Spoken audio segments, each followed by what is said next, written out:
les rues ensoleillées de Floride, aux États-Unis, une femme était devenue une légende vivante. Patricia, connue sous le nom de la prophétesse Patricia. Évangéliste de renom, elle possédait une immense église qui attirait des foules chaque semaine. Mais ce n'étaient pas seulement les fidèles ordinaires qui venaient la voir. Les plus fortunés de l'État, les hommes et femmes d'affaires les plus puissants, faisaient la queue pour obtenir ses bénédictions. On disait qu'elle était le repère de toutes les fortunes de Floride. Patricia prétendait servir Dieu. Chaque dimanche, elle s'adressait à ses disciples avec une voix douce mais ferme, affirmant recevoir des révélations divines. Ceux qui la suivaient croyaient que tout ce qu'elle touchait prospérait. Les entreprises croissaient, les investissements rapportaient des millions, les relations se consolidaient. Pour beaucoup, elle incarnait l'espoir d'une vie meilleure, un miracle vivant. Mais derrière cette façade de lumière, un secret plus sombre régnait. Patricia n'était pas simplement une femme guidée par la foi, elle était, selon certains murmures, un esprit venu des eaux, un être mystérieux et ancien, lié aux forces invisibles des rivières et des marais. Et les eaux, disait-on, réclamaient toujours un prix pour leur bénédiction. Les disciples qui s'approchaient trop près de Patricia découvraient que la prospérité avait un coût élevé. Certains perdaient leur santé, d'autres leur sérénité, et certains encore disparaissaient mystérieusement. Les sacrifices exigés par les eaux n'étaient pas toujours physiques, ils pouvaient être émotionnels, spirituels ou même matériels. Une maison vendue, un mariage brisé, des relations détruites, tout pouvait être le tribut demandé par le pouvoir de Patricia. Après le sermon, Patricia circula entre ses disciples, touchant chaque objet, chaque portefeuille, chaque contrat. Les premiers résultats furent miraculeux. Un investissement en faillite devint soudainement rentable. Un commerce stagnant prospéra. Mais derrière ces succès apparents, certains commencèrent à ressentir un malaise, insomnie, disputes avec leurs proches, perte inattendue.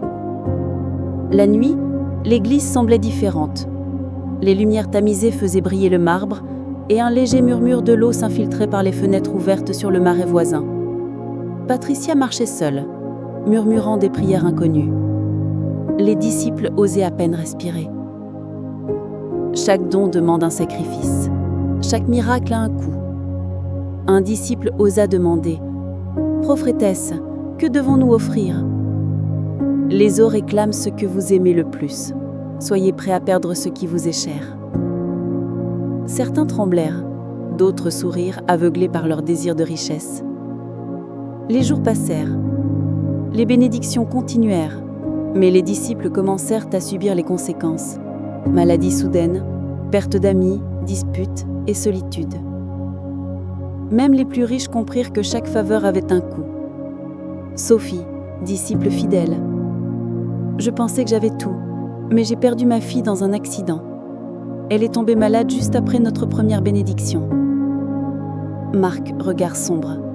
Et moi, j'ai perdu ma femme. Tout ce que j'ai acquis a coûté ma famille.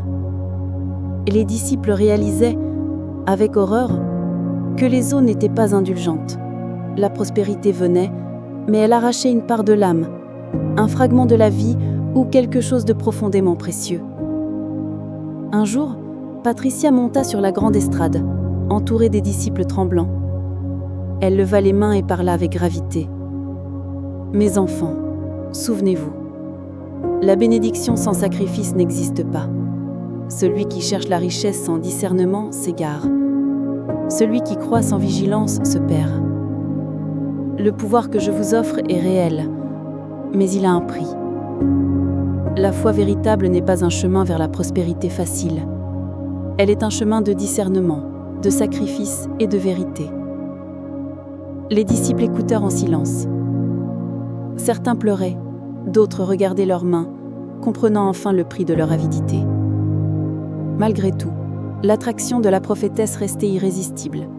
Les riches venaient par avidité, les pauvres par désespoir, et tous étaient fascinés par son aura. Les disciples racontaient qu'elle touchait les objets, les contrats, l'argent et même les cœurs, et que ses bénédictions donnaient des résultats immédiats. Mais ses succès étaient comme des bulles brillantes sur l'eau, beaux à voir, mais fragiles, et prête à éclater si le prix n'était pas payé. Les nuits au sanctuaire de Patricia étaient mystérieuses et effrayantes. On disait qu'elle parlait aux eaux, invoquait des esprits anciens, et que ses prières résonnaient dans les marais environnants comme un écho inquiétant. Ceux qui tentaient de s'opposer à elle ou de douter de ses pouvoirs étaient rapidement rappelés à l'ordre par des événements étranges. Accidents inexplicables, pertes soudaines, maladies inhabituelles. Les bénédictions n'étaient jamais gratuites, et chaque faveur obtenue venait avec une ombre invisible. Malgré la prospérité apparente, les disciples apprenaient vite que le prix pouvait être plus lourd que prévu.